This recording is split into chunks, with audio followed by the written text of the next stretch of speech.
The girl sat with her head down, drawing birds during her death penalty trial. She remained completely silent throughout. A few months earlier, a body was discovered at the base of a watchtower deep in the swamp. 2 police officers climbed the dilapidated stairs to the top of the tower, where they found an open square lattice grate. Evidently, the victim had fallen backward, most likely pushed. Although there were no footprints near the body or fingerprints on the tower railing, police quickly identified their prime suspect.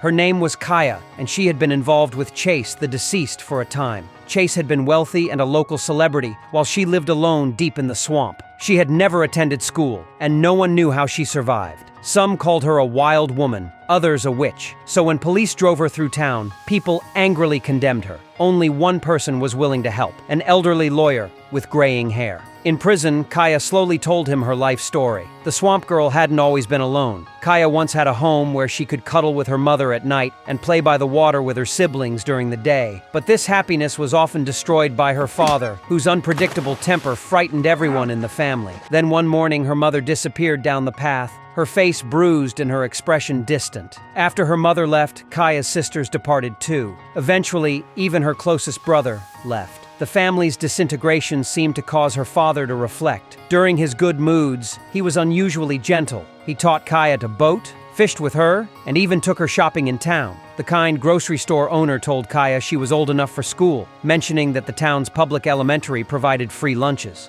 Thinking of steak and chicken, Kaya was tempted. She put on her mother's dress and, barefoot, gathered the courage to go to school. When the teacher asked her to spell dog, she panicked and said it backward.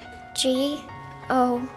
The entire class erupted in laughter. The wealthy children mocked her mercilessly. Where you been, Martian?